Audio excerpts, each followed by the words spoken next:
All right, so we've realized in some of the proposals that there might have been a slight misconception on what actually is a primary constituent and what we mean when we talk about accountability. So I'm just quickly going to explain these things. A primary constituent is what we consider to be anyone that is affected ultimately by a civil society organization. So basically the people that are the end beneficiaries. In most cases, there are CEOs that have multiple primary constituents. So for instance, if you work with schools, you could be working with primary constituents that are children and families, but also teachers and, for instance, the school board, whereas you have, of course, also secondary beneficiaries, which would be, for instance, the environment or the community itself. So it's always really important to actually determine first who are the people that you're trying to serve and who are the people that are supposed to see the benefit from your work. So in light of this, there's also different ways to have the civil society organization be accountable, which in this case would mean that they are accountable to the primary constituents. So this is highly context specific, and it's of course constantly evolving along time and projects and as things change, which is why in the proposals we were asking for quite detailed plans of how you plan to be accountable to the people that you aim to serve. And that basically refers back to PC accountability, so primary constituent accountability, which basically is not just about being transparent and evaluating the effectiveness of what it is that you do, but also engaging in meaningful dialogue with your primary constituents and basically being accountable to them by listening to what they have to say and having the outcomes of this drive your decision making and your actions. So that's mainly the concept of accountability, of course, in these different perspectives. And our aim here is that we will support you with resources and accountability measures, or give you the help that you need in case there's misunderstandings or you don't really know how to implement something. And of course, this will feed back into peer learning, and this will happen throughout the project, that we try to encourage different techniques of accountability that we can then run by everyone and see maybe something that you did will help another organization that has a similar problem, but they didn't think of that particular method. So this then brings us to the link between accountability and resilience. For this initiative, the main hypothesis or the belief is that organizations that are more legitimate, more transparent, and accountable to the people that they're serving are ultimately going to be more resilient and able to better withstand attacks to civic freedoms. So resilience in this case, we've explained it before, is your ability to deal with or respond to the threats that your organization faces. And oftentimes, especially in the context that some of you are working, these are mainly hostile government authorities or other threats such as the infringement or the right to associate or assemble peacefully or express your views. So these kind of things. Of course, there's a whole list of other threats as well. And what our idea here is that we know that it's highly context specific, and we want to test the ideas and the tools that you have. And it's this is the main part about this project, is that we learn from each other and see what kind of tools and ideas you come up with in terms of accountability and how this accountability can make you more resilient. So becoming more resilient is different things, such as being part of an international community or being able to support or count on the support of your constituents. And this, of course, relates right back to the threats that they're facing or that you're facing as an organization.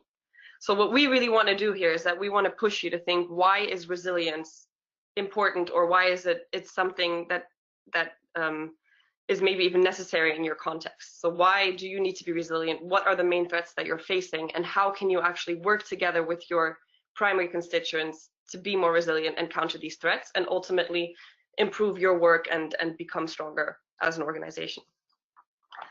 So this then basically brings me to the next slide, which is, we have, for example, just 2 accountability examples, because it's easy to talk about these concepts and explain them, but it's not always very easy to visualize what it actually means to be accountable, or how easy it can actually be sometimes. So we have these two organizations that we have worked with. One of them is the Center for Employment Opportunities. And CEO, what they do is that they basically provide employment services to people that have had criminal convictions in the past. And they basically help them to find a job and stay connected to the labor force. And they've realized that it would be useful to ask people about feedback. So they've asked people for their feedback, and they've decided to do that, for instance, through the use of phones, where they have texted people micro surveys, asked them to just quickly fill them out, and quite some interesting things came out. For instance, that they organized group meetings where they could get the support that they needed, but nobody would show up. And it's really hard to find out why people aren't responding if you don't really ask them what their reasons are. So they use these kind of mobile feedback mechanisms, or basically these different times of micro surveys, to ask people why. And these were basic explanations, such as, I work late shifts and I don't have time to get to work to the sessions at 8 a.m. in the morning, which is a very basic issue that can be solved quickly. But if you don't ask the right questions, it'll just look like people are not interested in the meetings and just won't come up. So basically what they've done is use these micro surveys to get the feedback that they needed.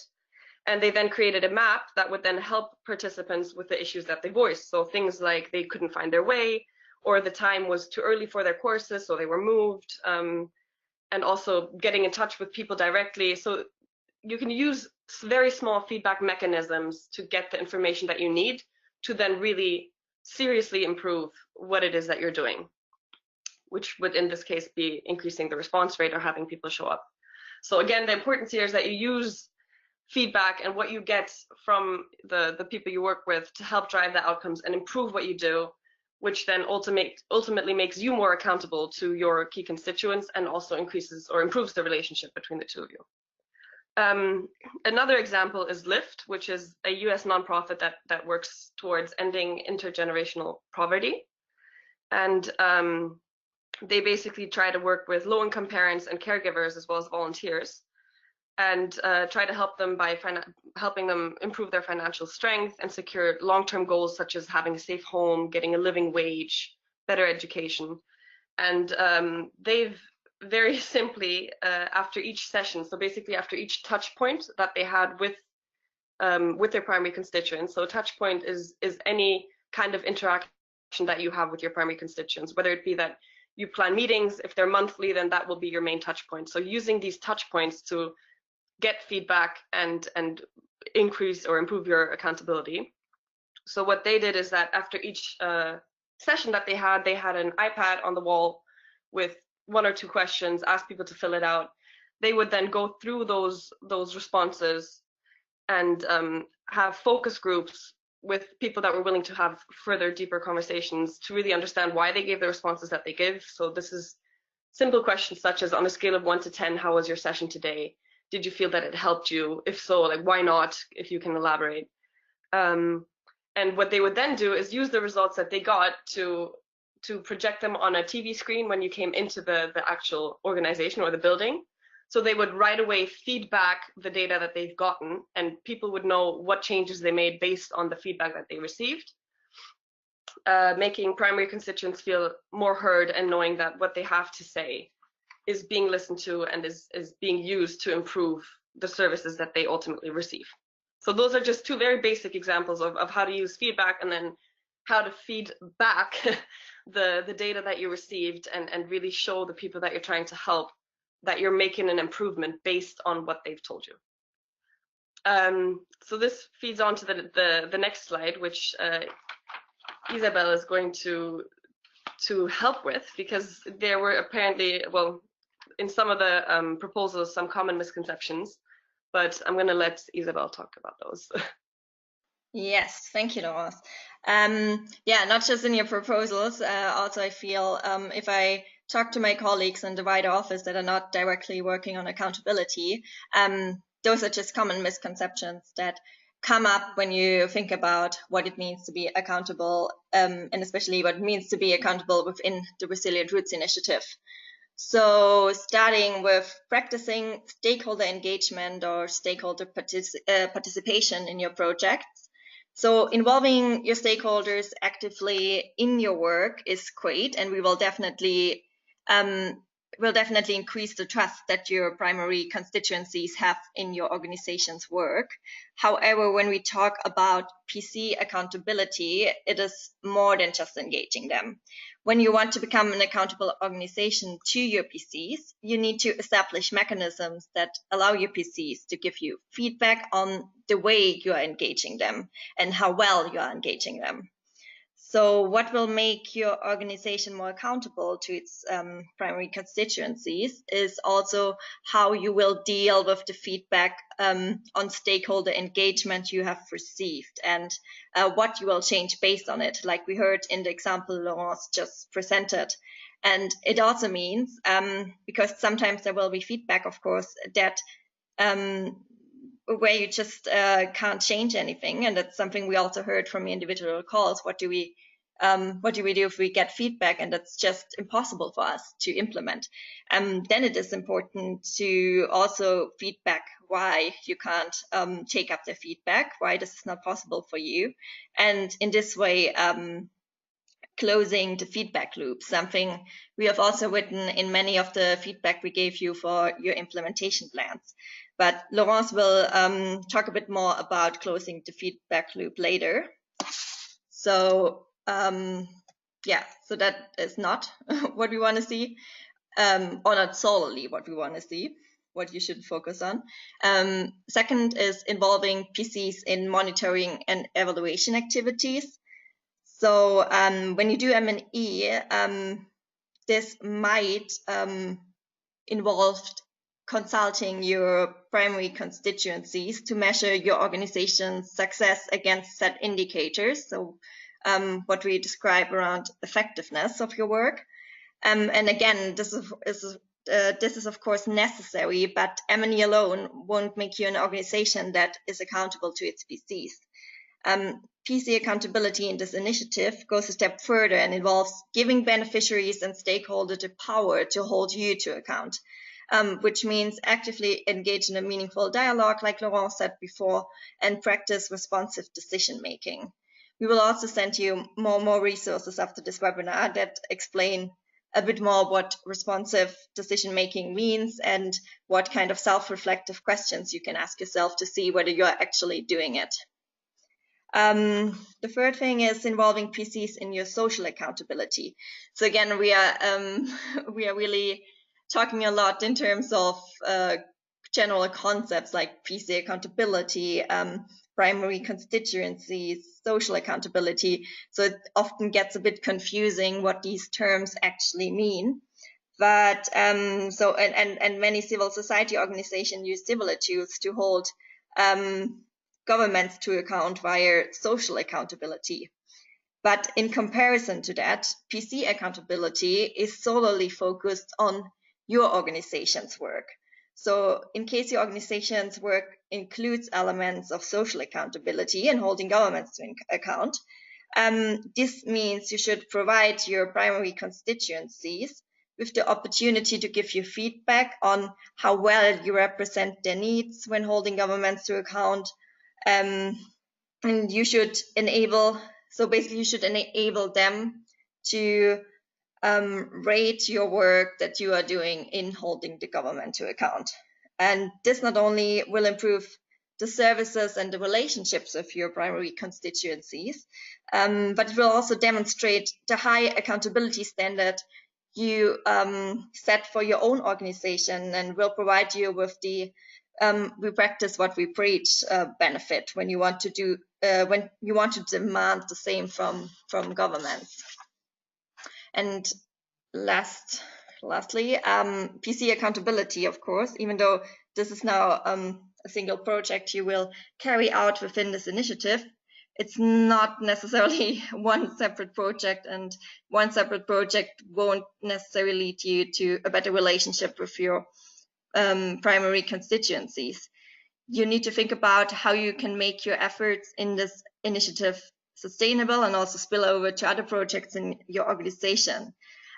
This is, of course, a process and doesn't happen overnight, and it's bound to it's of course also bound to your funding restrictions, but We hope that throughout this initiative you learn very simple ways how you could do that, and we encourage you to already start looking a bit beyond your current pilot project and think about how you could transfer what you are going to do in the next 12 months to other projects in your organization, or improve the long-term mechanisms that you might already have in very simple ways. So implementing all of these elements that you can see here is something that your organization should definitely do, and we are in no way discouraging you from doing that, and also a great start for your organization to become more accountable. However, practicing PC accountability in the Resilient Roots initiatives involves more questioning the status quo and the way how these activities are carried out or offered as a service to your primary constituencies. You should always think about whether something you do is just based on your assumption about what your primary constituencies need from you to be accountable, or whether you have actually checked and asked your PCs about the quality of your work that your organization provides for them or does on behalf of them. But now you have heard a lot about what it is basically not, and I have touched upon the feedback loop, and I'm going to hand over to Laurence again, whose organization has a very nice model that shows quite nicely how you can close a feedback loop.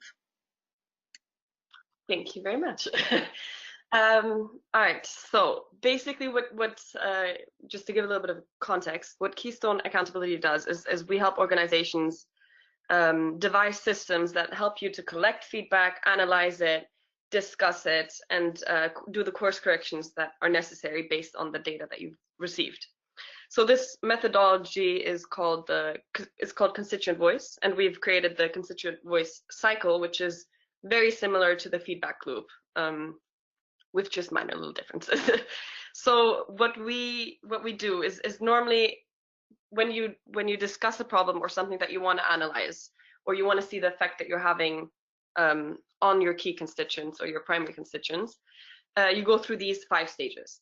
So the first stage is the design stage, which is where you try to understand what is the theory of change that you have. So basically, the theory of change is pretty much just like a comprehensive description of how and why a desired change is expected to happen, and in the particular context as well. So basically what you do is you determine what your long-term goal is, and then you work back, defining which kind of policies or conditions need to be in place in order for you to achieve that end-term goal or that long-term goal.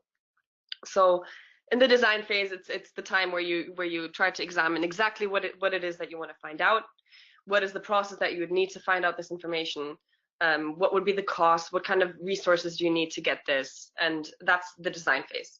So then once you've settled everything out, which is, for instance, if you choose to, what we do very often is surveys. So if you decide to do a survey and you know what questions to ask, and you've gone through that design process, you then pass on to the second stage, which is collect. Here it's normally where a lot of organizations make a lot of mistake by asking tons of questions. So having surveys that are either way too long or don't ask the right questions, which is why the design stage is so important. And they basically end up with a lot of data that they then have to analyze. So here what we normally recommend is to either do continuous micro surveys. So basically have very short surveys that touch upon what you're trying to find out in that moment, and then use those to change over time, and then occasionally maybe have your yearly in-depth survey asking your constituents for more feedback. So once all of this data has been collected, we move on to the analyze phase, and this is normally where it gets quite difficult for organizations, but it shouldn't be. So what happens in the analysis phase is that you segment the data, you triangulate it, which basically just means that you use different data types to compare the results and validate what it is that you found. So you can use surveys compared to interviews, and then kind of cross-reference the data and see if there's a correlation there. What you can also do is benchmark and try to visualize what it is that you've been learning. So benchmarking is something that we're quite big on, because you can use these kind of micro surveys if you've asked them now and then, for instance, in 4 months again, and then maybe half a year later, or even if it's a longer time period, you can use these results and measure them over time. So you can benchmark them against what has happened in the past, so that you can, for instance, see, okay, a year from now, you look back and you say, oh, okay, like we used to get scores on a scale of 0 to 10 that were at a 5, and now people gave us an 8, so we've improved, and then you can kind of see how you've improved that. So basically, this is normally where the problem occurs, because people or organizations normally stop at the analysis phase. This is where people hit a wall, and either they've collected too much information, they don't know how to analyze it, they don't know how to move past this, or they just normally get to this point and then they feel like, okay, this is what we've done, and we've reached our main goal. So this is normally where we say that's a huge mistake and a very common misconception, because the next two stages are actually what give you the most value. So the fourth stage is the dialogue phase, and this is where you engage with the data, and you use the data to then engage with your primary constituents. So you do this by reporting back to them, seeing if you make changes, you then ask, these are the changes, this is what we understood from your data, we've made these changes, do you agree, is this what you meant? So that way you can get the conversation going and make sure that you've made the right changes. This is where you do targeted investigations. If something comes up, for instance, that you realize has been a recurring theme, that you can maybe even do focus group and figure out, okay, how did we not realize this before? People have mentioned this many times. Is this truly how you feel? What do you mean when you say that? So this is, of course, very context specific. And then, of course, in that dialogue session or in that dialogue phase, you agree on plans to improve and to move forward. So if you've discussed these issues that have come up, you can then make a plan to decide, okay, this is how we're going to deal with it in the future, and this is how we're going to improve our organization and our work with you. So this then gets us to the final stage, which is the course correction. And this is where you basically make the changes that you've agreed on in the dialogue phase, and then feed back what you have learned and what you will or what you have changed as a result of the feedback that you've collected and analyzed and spoken about.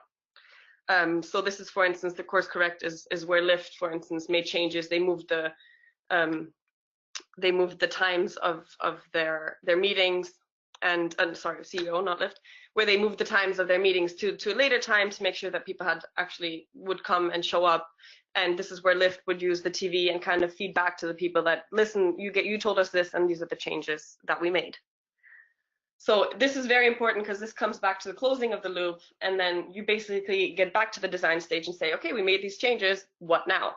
So you either move on to other topics, or you continue to collect this kind of data. But the idea is that this constituent voice cycle, so listening to your constituents, being accountable to them by making the changes and discussing with them and being involved in that relationship, and then moving forward, this will ultimately help you become more accountable, more resilient, and basically improve what it is you do. So this is where we get to the value proposition. So basically, what we're saying is that by using feedback loops, by being more accountable, there are different values that you add that you perhaps in other techniques or approaches wouldn't have. So the first is increasing accountability and improving your relationships. By listening to your constituents, so by talking to them, you give them the feeling that they are being heard and that they're being valued, which is always important, because we all like to know that people are listening to what it is that we have to say. So this basically strengthens the relationships that you have and results in you being mutually accountable for what you agree is going to be the outcome of this. The second one is that you improve your performance. So basically what this allows for is that you have real-time management data. If you continuously take feedback or ask your constituents what they think, you can in real time respond to issues that come up as you go along. So this is where, for instance, this kind of approach to feedback or closing the loop differs from your normal evaluation. Your normal evaluation is done at the end of a project, where you then look over and say, okay, we've learned this and this, and in the next project, we'll change it. So in this case, actually, what you can do is throughout the project have little survey questions or indicators that will help you make changes as you go along and improve as you go. So they're basically early warning signs, and you can use them as predictive metrics. Another thing that we found, which personally for me is the most interesting, is that you discover a lot of new things and you learn to innovate as you go.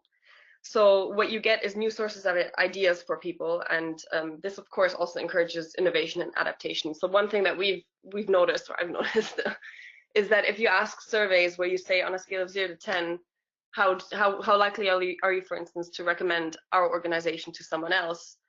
It's normally the question that comes after, where you ask, why did you give this score, where you get the most meaning from, because that's when people are completely open, and that's when you would take it from a quantitative measure and make it qualitative and actually find out what are the ways that we can improve. Why did they give us only a 5?